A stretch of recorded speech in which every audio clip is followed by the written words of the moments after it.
Hello, everyone, and welcome back to another episode of the brand new Villa podcast, part of the Pride. And very excited to be joined by some wonderful people this week. Emily, how are you? Lovely to see you. Not too bad, thank you. Well, I've got a bit of a cold, but apart from that, it's not too bad. Yeah. See, it's that darn weather changing, isn't it? With getting soaked probably didn't help at the match either, but there we go. Yeah, because you got soaking at the weekend, didn't you? Gary, how are you doing? All good over here.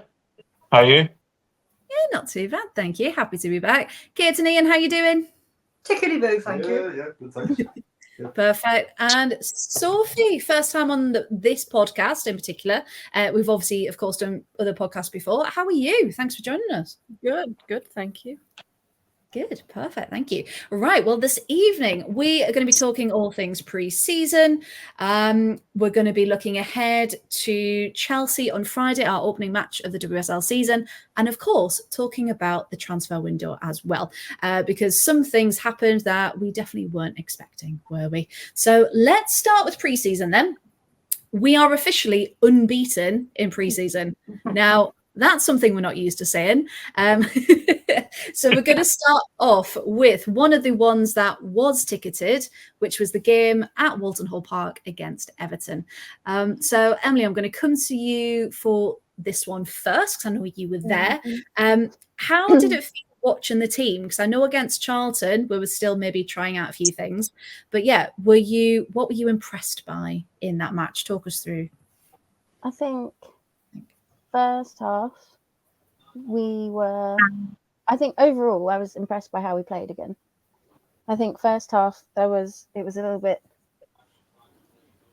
I think he was trying something sort of that perhaps didn't work out as well from our point of view. Like we were playing Kenza as sort of a left wing sort of position, which didn't particularly, I mean, there was quite a lot of times she was sort of drifting into the midfield and there was nobody ahead of Tomas. But that was first half. And then second half, he sort of made wholesale changes again. So everyone got minutes. And but I think overall it was good. I think the Everton goal that we conceded came from just a really good header from a corner, which there wasn't, isn't much you can do about that. But apart from that, I was, impressed overall by how we played again. Yeah, perfect. And that Maz Pacheco strike as well, when everyone was sending the videos through, I was like, oh, that looks so good. It looks very good indeed. Kate and Ian, what did you think of the match, apart from the horrendous weather? And the joyous Everton supporters who wouldn't let us sit in our seats. Yeah, they wouldn't let us sit in our seats. Because it was an Everton stand and not a Villa stand. Yes. So the big thing for me is having a bench, having impact players, whereas normally we've never used our benches very well because we haven't had one. But I thought against Everton, everybody who came on in the second half had an impact. And playing Maz in midfield was a genius, gotta say. What a wonderful position for her. Yeah. Absolutely slotted in seamlessly as if she played there all her life. I was very impressed by her. That's interesting. Okay, so could that be a position that you think maybe you'd prefer to see her in going forward, or is it nice to have an option? I think for him, you've got to have 2 or 3 positions. I don't think he wants singular. I don't think he wants one player to play in one position. Because on last Saturday, he played Maltby at left back, didn't they? Yeah. So she came on as a left back, hence why Maz went to midfield. She had a really good game there as well. I thought she was one of the best players, Maltby, again. Yeah. Fantastic. Again, because he said coming in, didn't he, that he wanted to get like the youth through. So the fact that he's given Maltby a chance to actually show what she's worth and actually doing a really, really good job of it. Do you reckon we'll see more of her during the season? Yeah. I think we will. Yeah, especially home games and stuff. As if she belonged there. She wasn't out of her depth, didn't make any mistakes. Did really well, I think. She had a couple of good, because they were playing right in front of us second half, weren't they? Where she was running up and playing crosses in and stuff. So she looked really good. And stood her ground well as well against the bigger players, didn't she? I just thought Katie Robinson was immense when she came on in the second half. The outlet was phenomenal. Because when Katie Robinson signed, a few of us kind of went, okay, like we weren't expecting it. We didn't think, what she would maybe bring to the team. But actually, the fact that she seems to have settled in straight away, doesn't she? Mm. And that is making an impact. Again, it's really, really exciting, isn't it? Gary, what do you think overall, the fact that Villa are unbeaten in pre-season, how does that feel for you kind of going into this new season? I'm excited going into the new season. Whenever you look at the players that we brought in, you talk about Katie Robinson, we were a wee bit like, okay, this is new. And then you had Missy Bow. And then we finished with Nunes, and it's like, holy, we're actually really, really willing to compete this year, which I think is one thing that's been missing in recent years. Especially last season, we were crying out for our investment, and it's nice to feel like they've actually heard us. Mm. It is a lot more. It's players that can play in more than one position, which is actually helping add a wee bit of depth to our squad and to our bench. And definitely, obviously, going into the first game of the season, Chelsea are also saying that they've been unbeaten in pre-season, and everybody's going to find it hard to look past Chelsea for winning it again because of the squad that they have. But opening the night of the season, I don't think they're going to have it all their own way. No. We're going there with intent, and they're not going to have it all their own way. No, and I think that's the exciting thing, especially with this confidence coming from pre-season, that possibly there might be a bit of an upset, mightn't there? Now, Sophie, I'm going to come to you for this one. So that was Everton. We won 3-1. Now, the final pre-season game was against Manchester City, and that was behind closed doors, of course. So we can only get what we can from various tiny little match reports that came out. Did anyone see that match report? It was like 4 sentences long. Like the Man City one was good. And that's the thing, you've got to go searching, haven't you, still, for... so, Emily, you wanted lineups, didn't you? Yeah, and then so a couple of hours later, you're like, oh, yes, Man City have posted one. City have actually posted it. Yeah. So, yeah, Sophie, how did it feel that, yes, it's pre-season, but yes, we're still going to brag about it. The fact that we did win 2-1 against City, kind of, what does that do for the confidence for the team? What did you make of it? Oh, I think beating Man City sort of as the last game of pre-season as well, right, when you've got Chelsea next, like the confidence that's going to give going into that first game of the season is a massive boost. Like, and I know Man City always seems to end up being a 2-1 scoreline either way every time we seem to play them, other than that 4-3 one. Like the last few times there's been a Man City game. So it's very Barclays of it. But yeah, I've lost my train of thought now. The confidence. Confidence, the confidence. And I was reading, again, the 4 lines that we had. So it was an own goal and a Staniforth strike. I mean, we love that Lucy Stan is back and on the score sheet is phenomenal. And it also said Paula Tomas has 3 goal involvements in 3 games. Now, Tomas coming into it, again from Levante, like Gabi Nunes. Sophie, did you know much about Tomas before she came over? Nothing really. I know she was signed as a left back, I think. Yeah. Or a and defender. That's what I was going to ask you. Yeah. She does like getting up the pitch. Yeah, so from what we've seen in pre-season, again, I'll kind of throw this out to anyone who's kind of watched her. It says she's a defender, but she's always with these goal involvements. So again, what we're saying about Robert Pauw possibly changing those positions, from what we've seen, where do we think we'd like to see Tomas? Has anyone got any thoughts? Left wing back. Mm-hmm. Left wing back? Yeah, a bit more freedom up that side. Yes. Yeah. She reminds me a lot of Lucy Bronze. Nice and feisty. Yeah, nice and feisty. Yeah. Gets up there, but also tracks back.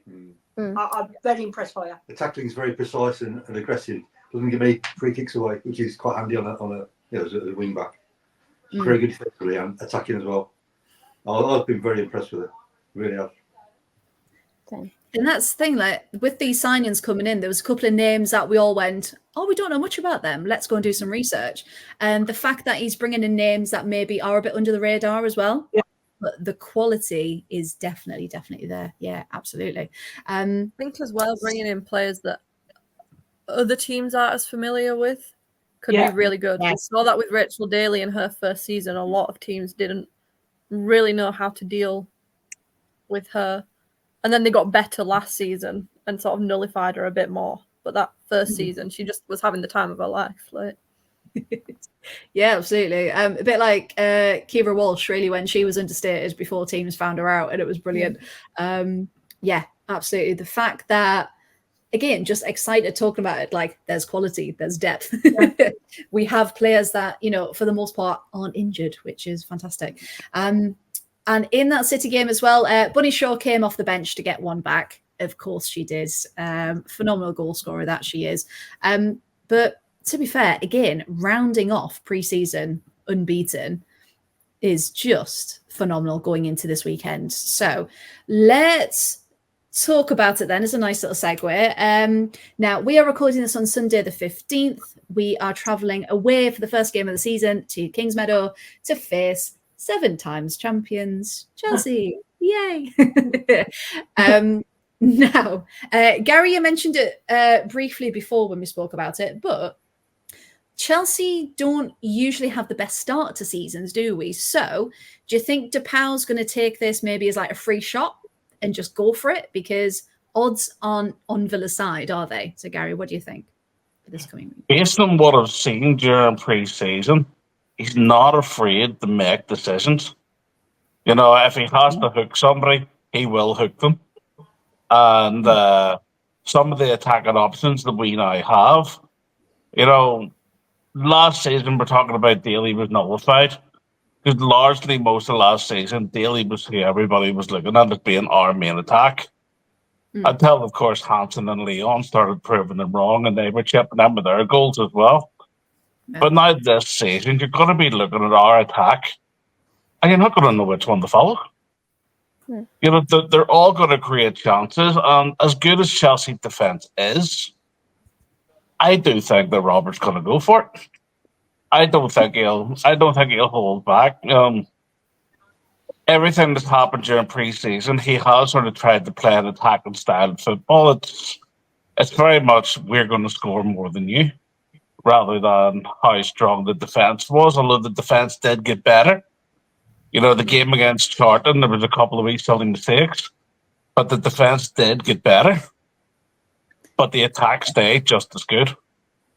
And I think, you know, we're going to try and attack against Chelsea. And, you know, as good as Chelsea are, I think we're going to give them a horrible evening.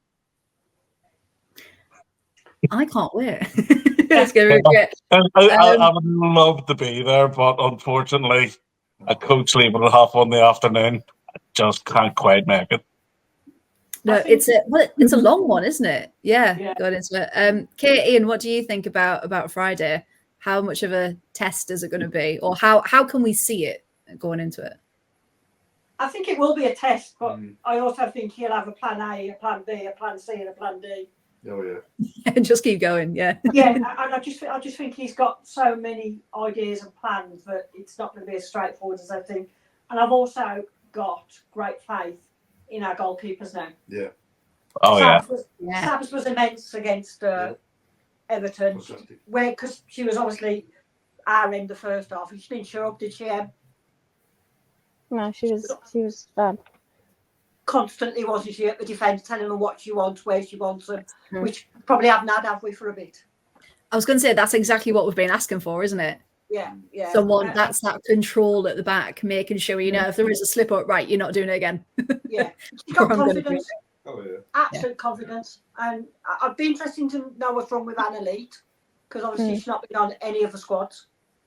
Yeah, and we haven't had any updates, have we? About what's going on.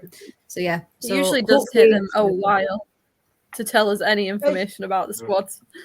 Yeah, but we're asking about travelling with us on Friday, so we'll probably find out off him, won't we? Yeah, we'll ask you. He's got a bit of a wasted journey if he's come from New Zealand to see her play, though. Yeah, exactly. She's not there. Yeah, absolutely. Well, we'll have fun with him on the coach. They'll be fine. But I do think that we've got defenders who can defend, we've got attackers who can attack, and we also got the attackers who come back and help defending. Katie Robinson did as much defending as she did attacking against Everton, which obviously, compared her to Alicia, is the complete opposite. Much like Hanson. Yeah. And also got very creative midfield. We've got ball skill all through the midfield. They can put the ball anywhere from any position. So I think Rachel Daly or whoever's up front will have far more balls going to her from different positions, which will then upset the defenders, because last time it was coming in from the left wing, nothing for the right, maybe the odd one for the middle. Now it's all those midfielders couldn't put the ball into her. I think that could make a big difference to her output. I was going to say, and that'll make all the difference, won't it? Because before there was maybe, one reliable outlet for her to actually get the ball through. Maybe Dree. Kenza didn't do much last season. She wasn't really.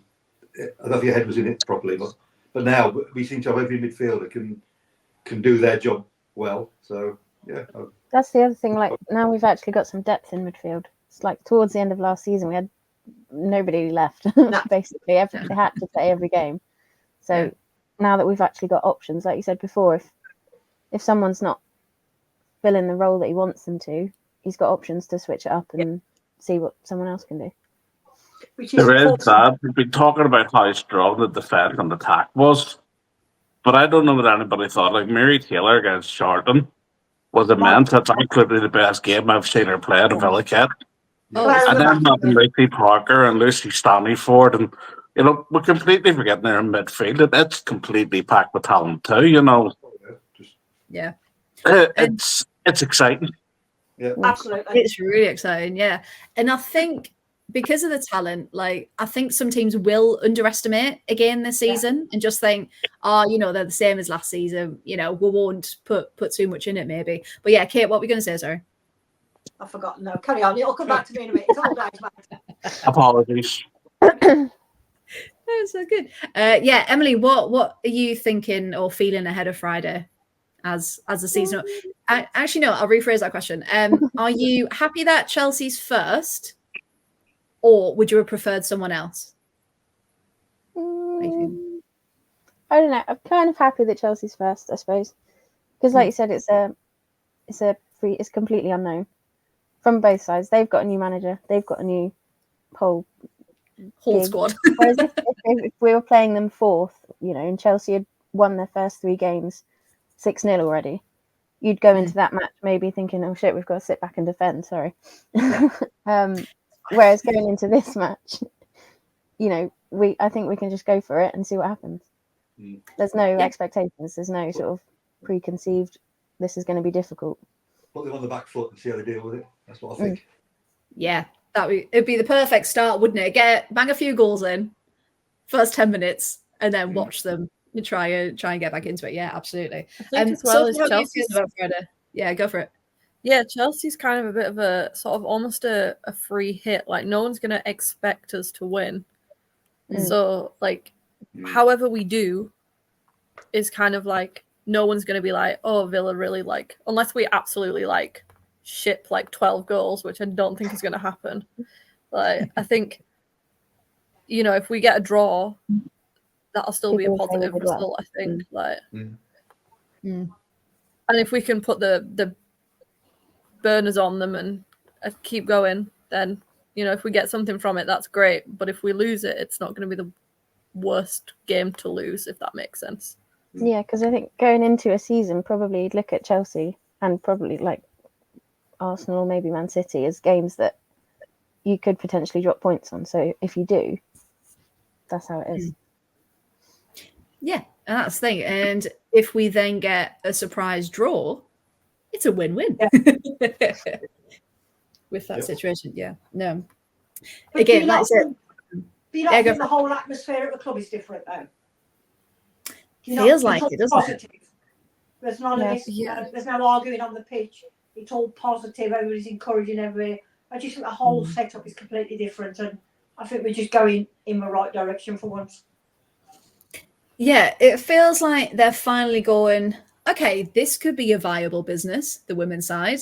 Let's actually put the money in. Let's actually do it. And and make people think that we are contenders Yeah. rather than it's just Villa, because that's kind of been the attitude, hasn't it? You know, well, forever with that. But yeah, I think even when players have come in, I mean, they always had lovely things to say last season and the season before, but this season, as well as we've had Pauw's comments and then like Lee Billier's comments as well, haven't we, about the players and why they've been brought in. And so yeah, it seems very much like they've all come together this season and they're all wanting to have this new ethos of we can do it and we can be champions, which is really nice to see. Something that interested me, I think it was last season, Jordan Nobbs was doing an interview that I stumbled across on YouTube. It was one that Sky Sports had done.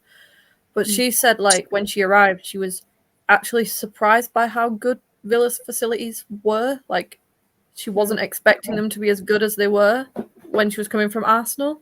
And I think that's a really interesting thing that, like, maybe players sort of underestimate where the club's at, like when they're looking at Villa. I think we fly under the radar with a lot of stuff at Villa. Yeah, definitely.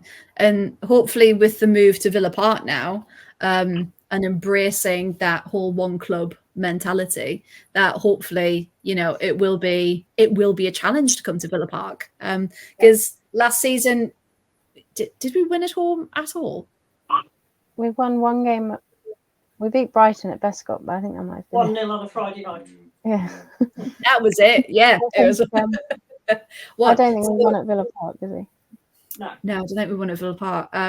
So to actually to get that first win at Villa Park is going to be incredible. To be like, right, okay, it's home now. We're here. This is the impact we're going to make.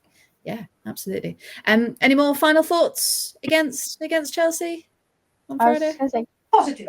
I think it was good for Daly to get a goal against Everton, just to get one off the mark. Yes. Yes. If you'd have gone through the whole of pre-season and like your main focus point hasn't scored, you know, confidence-wise, I think it's good. Even though it was, I think they were joking about sort of stealing it from Staniforth again, because she sort of got from the edge of the box and flicked it on. But either way, I think it's good for her to get off the mark on that front. Yeah, no, definitely. Because the last thing we want is that frustration kicking in already, isn't it? We want, you know, confidence going into it, not thinking, oh, am I actually going to score this game? Yeah, absolutely. And we want that old rage back, don't we? That passion, that confidence, that happiness that goes through, because then the goals just flowed, didn't they? Naturally through her. So Chelsea is going to be a tough test, but because we aren't expecting that ultimate win, anything we can get against them, it's only going to be positive then moving forward, because the week after, at home to Spurs, which again, another tough test, but if we put on a good show against Chelsea, then why not? Why not go against Spurs? I read earlier Spurs beat United today in their final pre-season. They did. Good to Martha see. Thomas doing what she does best with that one. But yeah, there's an air of optimism this season, cautious optimism, but optimism nonetheless. I know it feels like it almost every season, but it does feel like a lot of the league is improving. I think that's where the sort of like excitement comes, as well. Like so many of the teams around us are also have also had like a decent window and are improving, so that's going to be exciting to see those matchups as well. Like Liverpool, Spurs, Leicester. Brighton have had quite a good window as well, haven't they? Yeah. Brighton have got a whole new squad. Like that could be a whole extra podcast, Brighton. I can't believe the business they've done. That's insane. How they've done. But yeah, that can be a whole other podcast, can't it? When we're actually playing back and the league starters, we can have a look at who's come in. Now, speaking about players who have come in this window, let's have a little look at our transfer window. So just as a little roundup, we've had Paulo Tomas come from Levante. We've had Katie Robinson, of course. We've had Sabs come in from Arsenal. Missy Kearns coming in from Liverpool. Chastity Grant, we haven't spoken about her yet, but looking very, very positive, from Ajax. Mary Taylor, of course, on a permanent transfer, and the superstar club record-breaking signing that was a deadline day transfer was, of course, Gabi Nunes from Levante. And of course, we've got Jill Byings on loan as well, who's currently out with, it's her back, isn't it? A back injury. Yeah. So she's going to be out for about 10 weeks. Not the best start for her, but of course, when she does come back, it'll be really interesting to see how she links in. So Gary, I'll come to you for this one. Anyone well, first of all, are you happy with this transfer window? Do you think we've got who we needed to get?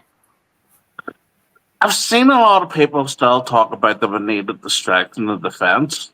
But whenever you look at the defenders and stuff that have came in, they can all play multiple positions. So we do now have players that can hold 2-3 positions. With 4 players that can play centre back, and with 2 or 3 players that can play left back, and 2 or 3 players that can play right back. So, like, the depth there at the minute, I think is okay. Obviously, we know what our seasons can be like, and we end up with a bit of a battered bench by the end of the season. But if we can keep everybody fit and everybody playing, I think we'll have a good squad. You know, the players that we've brought in, obviously we've let Lehman go and join Juventus, you know, because she's an absolutely massive loss.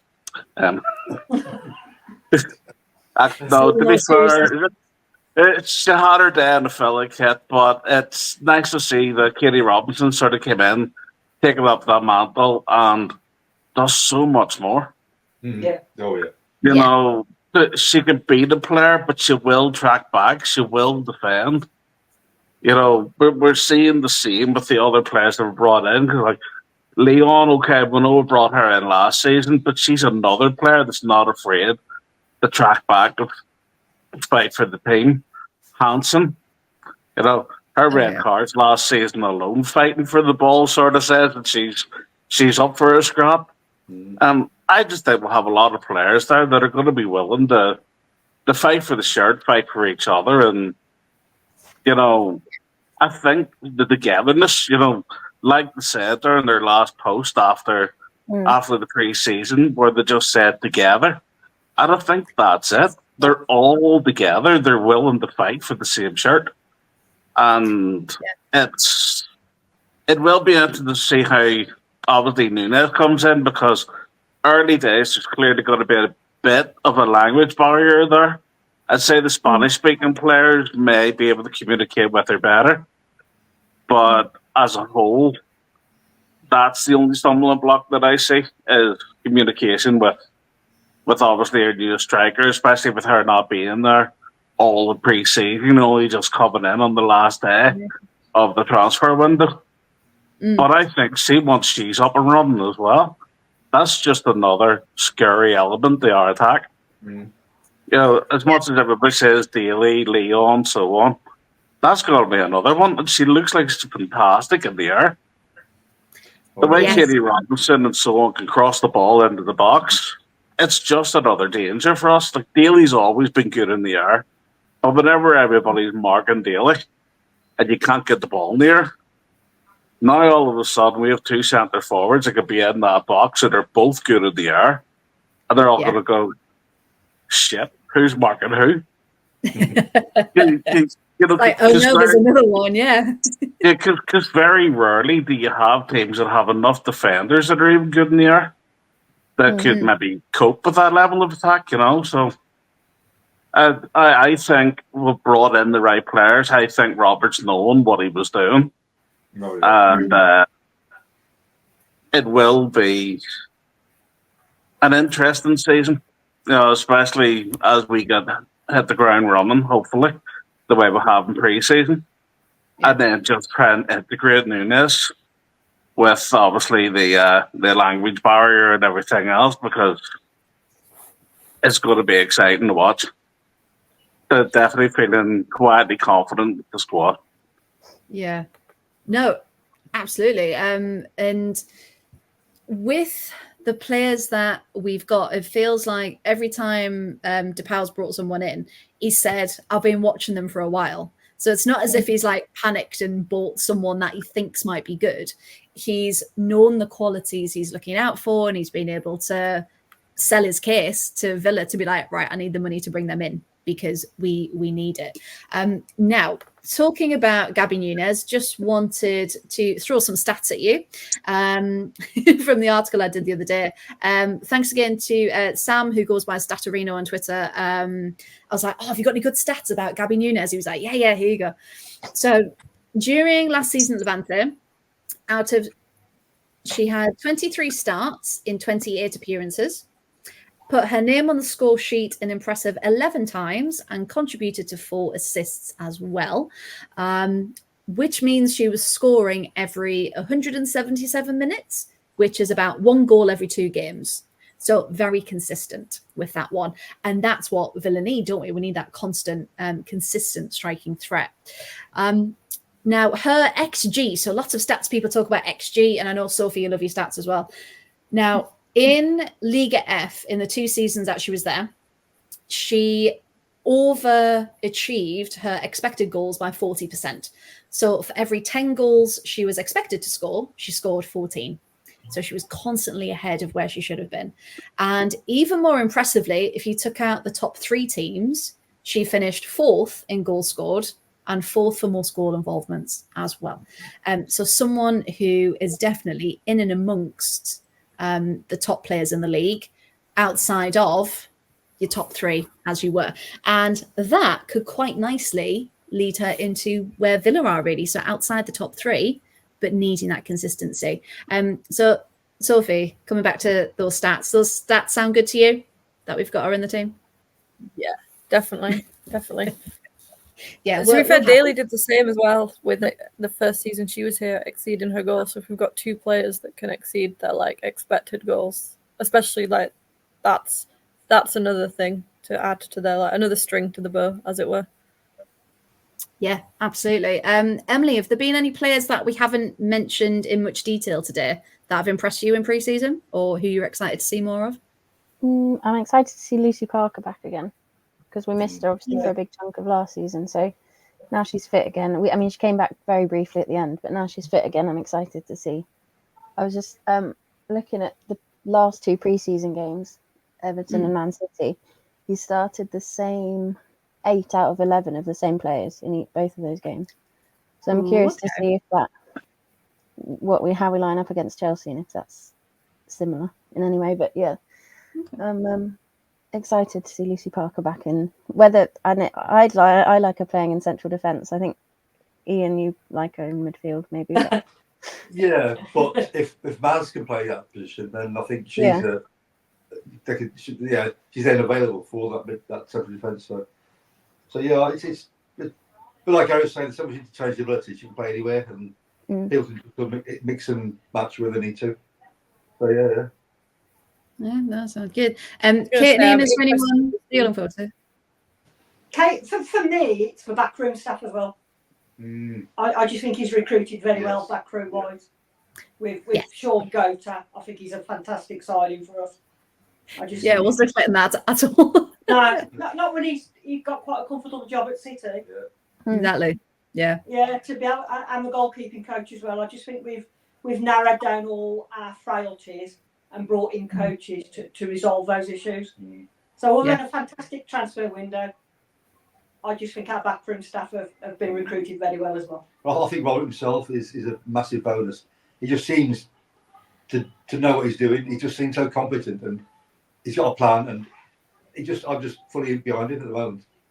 Yeah, I really am impressed with him as a manager. Excuse me. Sorry, football's on the telly. No excuse. I'm sorry. So good. Sophie, what were you going to say? I was going to say I'm interested to see where Lucy Parker does end up playing, because obviously at West Ham she was in defence, but I think Carla saw her more as a like defensive midfield, like in midfield rather than in the back line. So it'll be interesting to see where Robert plays her. Obviously the pre-season games I haven't been able to get down to them, and they're not streamed anywhere or recorded or any highlights, so it's been hard to see like without being there. How he's Centre-back, playing. He's been centre-back is where she's been playing in pre-season.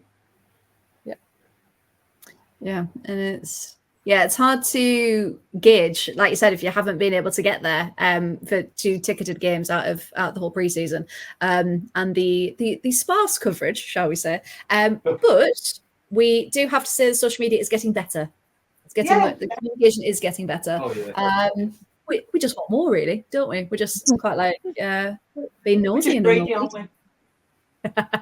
we want it all for that one. And the final thing, we've raced through this is great.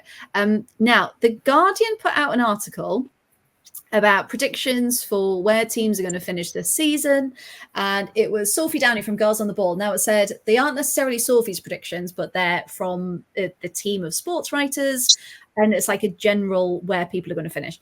And they predicted Villa in 9th, which I personally thought was quite harsh, considering the other teams. Now, I'll kind of ask you in turn, but where do you realistically think Villa can finish? And does your head and your heart maybe conflict slightly? So, Gary, we'll come to you first. They've predicted 9th. How are you feeling for Villa this window? Or by Christmas, should we say, because that's a bit more of a... Well, you can do it overall. That's fine. Whichever you want.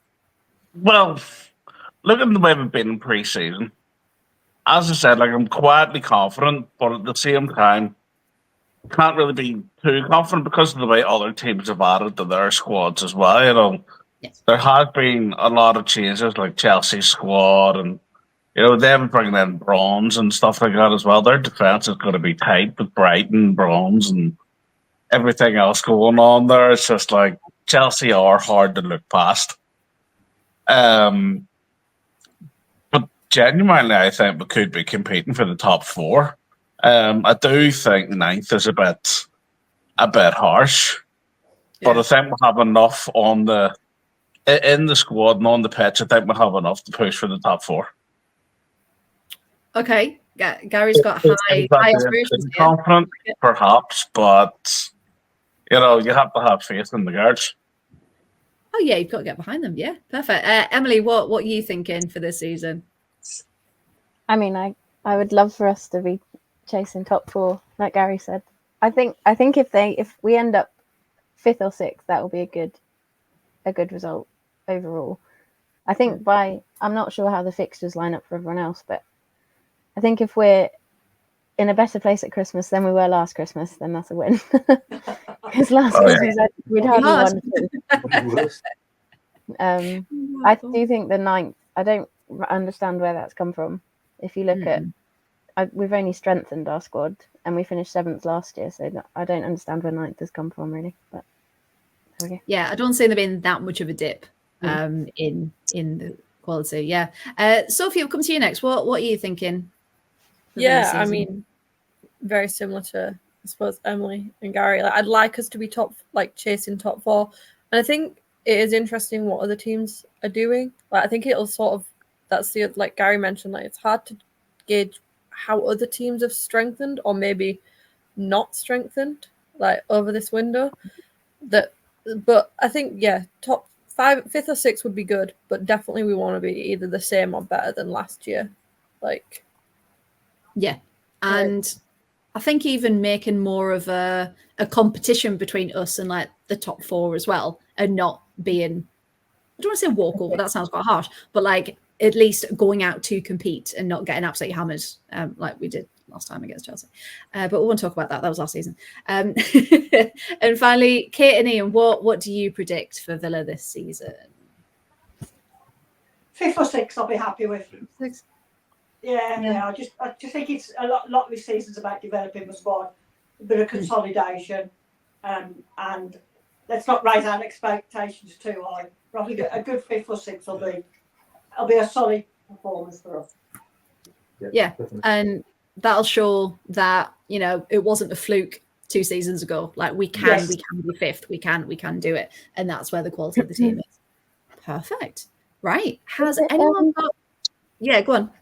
I was going to say, is it tomorrow that there's some sort of announcement being made? Yes. Oh, is that the WSL? 1. They tease some sort of announcement.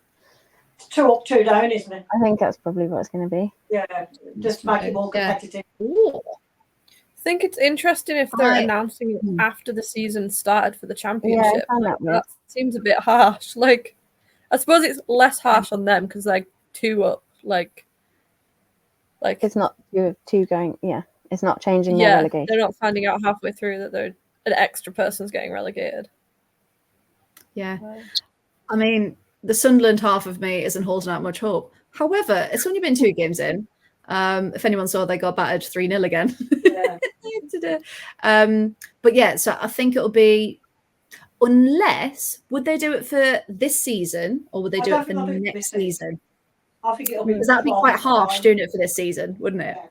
When the championship already started. So, I mean, I like it though. It's more competitive. Because like we saw last season in the WSL, it was Brighton, obviously, but then West Ham were, yes, they were 6-7 points in front, but they still could be in that drop zone. So yeah, do we like the fact that it's going to be 2 up, 2 down? Makes it competitive. Yeah. I think I'd also like to see 14 teams rather than 12. Yeah, I think we need to increase. Yeah, see, I'd heard somebody suggest that 1 down, 2 up to make the WSL just that wee bit bigger. Yeah, and then see how it plays out. Yeah. I think the issue with the 1 down, 2 up is you'd end up with an odd number of teams in the league, so you'd always have one team not playing each weekend. That's true. Which might actually be better for teams, like that's happening if you get a break now, isn't it? I was going to say, that's on the championship. Yeah, because Blackburn had their match day 1 today. Yeah, I think Newcastle played today, have they? Newcastle United didn't play today. Yeah, that's because it was that Reading dropping out, wasn't it? Yeah. Yes. So maybe from like a player welfare in too many games, having a game off, each team having a game off 1 week, like. Yeah. To be fair, that's not a bad idea, actually. Let's suggest that to the. Hang on, what's the new acronym now? The Women's Premier League Limited. Oh, it's not NUCO, is it anymore? No. Isn't it an interim name as well? And it's an interim name. It's still not the final name. Oh, we've got a cat. See, it's like the other pod already. No. Sorry. Lots of editing will go into this podcast. It's fine. Don't worry. But yeah, perfect. So we will await for that announcement from the WSL to see what actually is going to happen. But yeah, we think it is going to be that 2 up, 2 down. But yeah, we need more competition, don't we? Because the championship is such a strong league, but it's still a massive gap between championship and WSL. So allowing more teams to be exposed to WSL can only be a good thing, can't it? I think maybe the only worry is if it ends up being like the 2 teams that go up keep coming back down, like proper yo-yo. 2 up, yeah. 2. Yeah, that you end up with 2 like you constantly end up with like the 2 teams that have come up being the 2 teams to go back down, which we wouldn't like to see. No. Based on our friendly against Charlton, the teams at the top of the championship aren't that far behind us. Yeah. I think if they got up, they were getting the extra money, had the extra exposure. They'd probably compete. Would they still be in the bottom half of the table? Possibly, but would it always be the same teams going up and down? I think they'd be more competitive than that. Charlton certainly gave us a game. That's the only game pre-season we actually didn't win. Yeah. And they put out a good performance in themselves. All right, we made a few defensive mistakes and made it a wee bit easier for them. But Charlton still didn't give a bad account of themselves, and they took their chances. Yeah, absolutely. Yeah. I think teams like Charlton, Southampton could definitely have a good go. And of course, Crystal Palace coming up this season. I don't think they're going to go down. I really think well too. With the squad and with the players they brought in. The investments they've made, they're here to be counted for. Like, yeah, they are. And again, I was just so excited for the season to start. Any other final thoughts before we go, or are we good? Just for all the Man City fans are saying they didn't lose the match. They drew 1-1 because you can't use the own goal as a winning goal. Okay. And Arsenal agreed. Eh? Arsenal agreed. Doesn't count. On the Man City fan chat today, they drew 1-1 with Villa because you can't count the own goal. Yeah. Doesn't count. Right. That's literally Right. four words. So, I mean, which I find hilarious. Laughable, yeah. Oh, that's brilliant. Well, okay, can we go back I and did just edit also all of see- our scores? Yeah, absolutely. Yeah. I did Yeah. also see that they said that Man City didn't only Play lost that. because they didn't put out a strong starting 11, and I looked at the starting 11 and Was Oh, like, yeah, and they it had was just getting Mina mixed in the starting. legs. Paula, yeah. Yeah. Like, It was exactly- it's ridiculous because the whole point of preseason is to do that. However, the score is still a score. It still stands. Like, yes, it doesn't mean anything, but it's great if you win. Of course it is. But if you lose, just accept it. It's preseason. Yeah, Yeah, I don't that's it. I think they've lost every game, haven't they, pre-season? Man City. Have they? Yeah. Wonderful. Yeah. But of course, for them, Jill Road has been back in training, which Somehow. somehow So quick.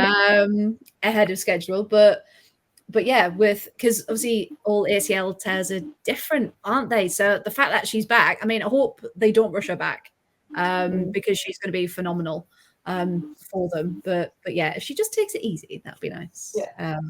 November time will be nice. It would, wouldn't it? Yeah. After we've played them. After Yes, the international exactly. break, bring her back then. Yeah. I'm really good because I like going to the Man City ones, and we've got children on camp. I run a cub group, and we've got our children away on camp that weekend, so I can't make it to that game. Oh, Which is I told you should have just heartbreaking. brought them to the stadium. Like, Yeah, have a day out. Tonight. this is how to sit in a football match. There you go. teach them a few I think the songs. kids would love it. I think some of the parents would panic a little bit. Nah. Women's football. I did. Camping in Manchester, they're just going to the Oasis concert. It's all right. I did. Just going back to what we were saying about squad depth, we're going to need it. I think it's the first week of October. We play midweek in the cup, and then it's typical. The week that we play the cup game is we've got an away match on the Saturday rather than the Sunday. So that's going to be a We do. call on the bench week. I think we've actually this season as well got a full. If we've not got a full 26 registered, we've definitely got 25, and that's not including Maltby and Tucker. So I think one of them is going to have to not be registered and go out on loan probably, because I was just looking at the numbers and we've got 25 senior players at the moment on our squad sheet, which is really good. I think last year we only had 22. I'd rather have them two though than Georgia Mullet. I think Georgia Mullet needs to go out on loan, and we need to sign Tucker and Maltby. Yeah. Sorry, my sheet includes Mullet because she was there last year, but obviously she can go out. We've got quite a few babies that are. Yeah, she's hit a brick wall. I big. think Georgia Mullet has. Without that extra bit of loan for development, Yeah. I think especially now we've got Nunes as well. Yeah. She's no offense to Georgia Mullet, but if you've got Gabi Nunes, it's a hard choice.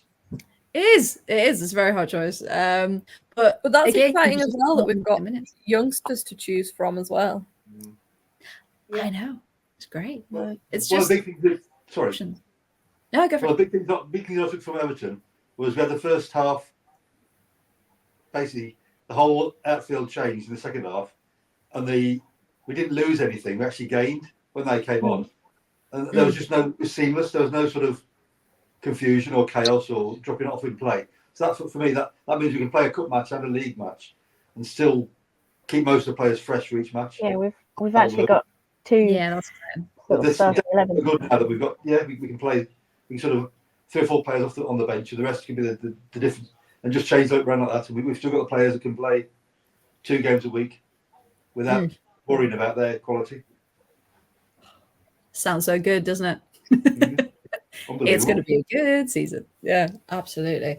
Right. Well, I think we'll leave it there.